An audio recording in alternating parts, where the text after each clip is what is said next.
afternoon, everyone. It's wonderful to be here at the Singapore International School, which I've passed by so many times when I've traveled to Gujarat in the last 15 years.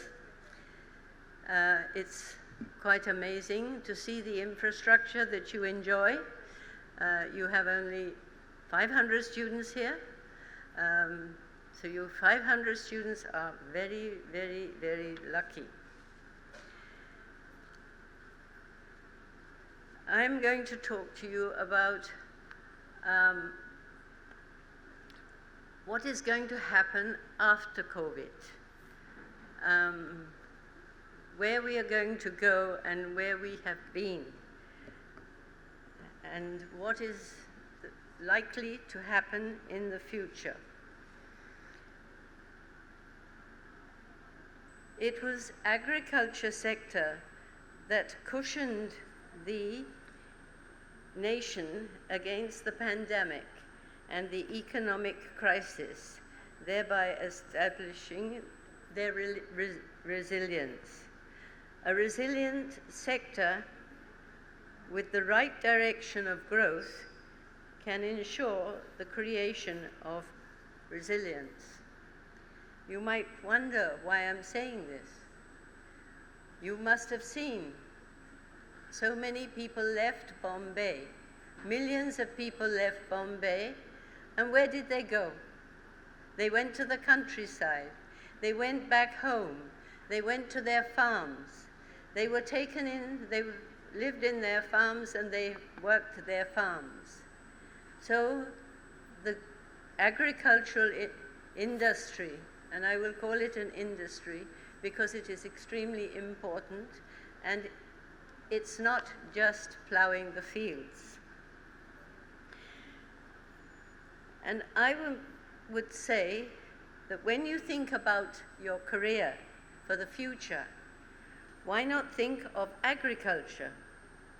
Traditionally, thinking would take you to imagine farmers working in the field, plowing, planting, spraying, harvesting. The contours of contemporary Indian agriculture extend much beyond fields operations. It is no longer a subsistence agriculture. It is an entrepreneurial activity.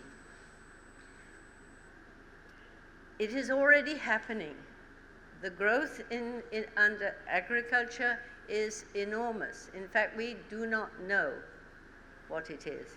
This is driven largely by Nitin Gadkari's roads. Roads are very important.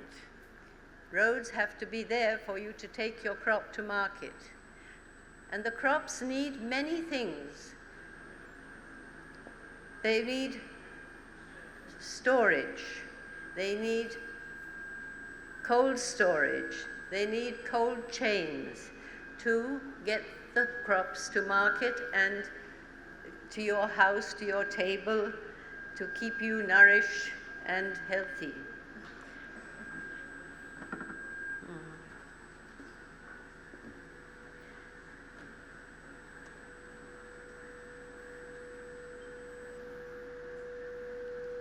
I'd like to tell you a few exciting things about Indian agriculture. Indian agriculture is as diverse as our culture. No country produces and consumes as many crops as we do. This diversity and inclusion positively impact our India's sustainability. So we can grow anything in India, anything. When I came to India, some people were experimenting with grapes, and everyone said, no, grapes cannot grow in India. There's no place in India that grapes can grow. No, they will not grow. My brother-in-law planted grapes. He made a terrible mess. He had small grapes with big skins and big pips. But they persevered, everyone persevered, and now see how many grapes we have. We export grapes. So anything will grow in India. And we need to appreciate that fact, and we need to work with that. India ranks second in the world in agriculture. India's agricultural production for the year 2020 was $487 billion US, double that of the United States, who had only $197 billion US. The country, which once supported India with food grain supplies to tide over the huge shortage in the late 60s. You would not know about that, but India was ship to mouth. The grain would come into the port in Bombay, be loaded onto lorries and brought somewhere here, and then be shipped all over India to feed people. That was the situation. And now we are second in the world in agriculture. We grow almost anything, and we eat almost anything in different parts of the country. So in agriculture and the related activities are extremely important. After 1960s, Indian agriculture has been ably supported by scientific research and the agri-input industries. Our farmers have mastered the techniques of producing a variety of agri-inputs, crops, milk, fish, meat, and all kinds of fruits and vegetables, all around the year. We've got different climates around the year, and we can get more or less anything at any time of the year.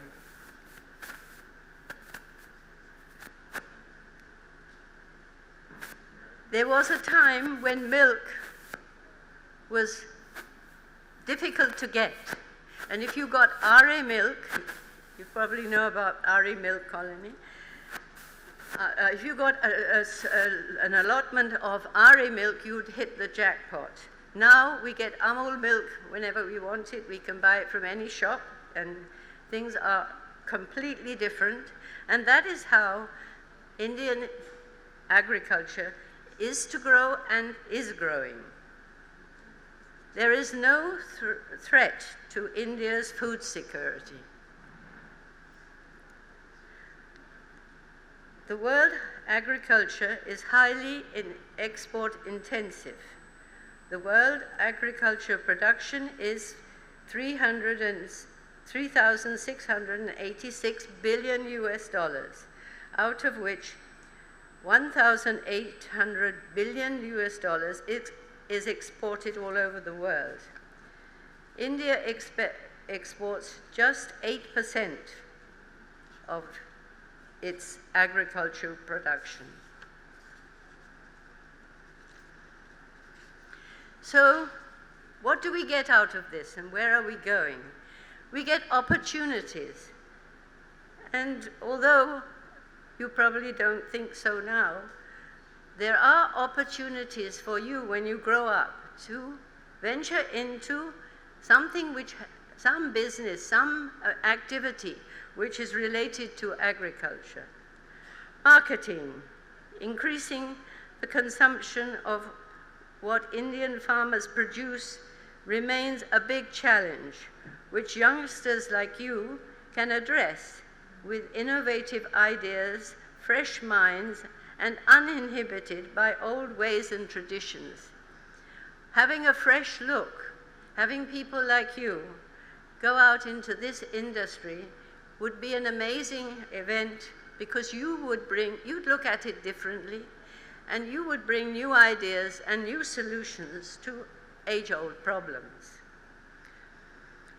When it comes to marketing our agricultural products worldwide, we lag far behind the smaller countries like Thailand, Indonesia, Canada, etc., who export a lot more than we do. Youngsters like you can play an innovative role in making India produce worldwide, taking it worldwide.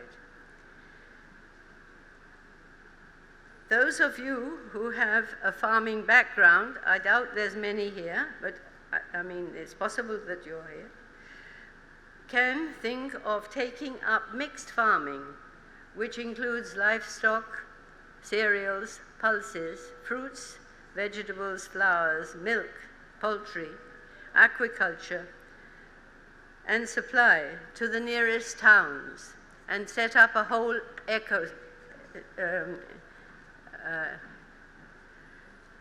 a whole system and a market, production and marketing cycle.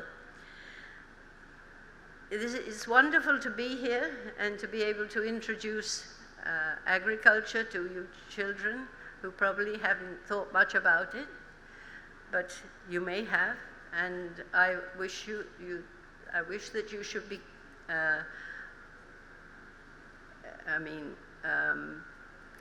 aware of agriculture, and that you study agriculture and make sure you know something about it before you take the city view, which is not very helpful to agriculture. And it doesn't help them, but in spite of all of that, Indian agriculture is marching ahead, and it's doing well, and it can feed not only India, it is already giving its wheat stock to the countries now that there is a shortage in Africa and other countries. And we've sent wheat to Afghanistan to feed the people there. I would like to tell you what a wonderful school you have. I wish you all the very best. I'm sure that you will succeed in life. You will go and make your mark in the world, and you will come back. I presume most of you are going to study abroad, do your undergrad and postgraduates abroad. And I hope you come back and not help, work with India. India is a great place. It has wonderful opportunities, and I wish you all the best. Thank you.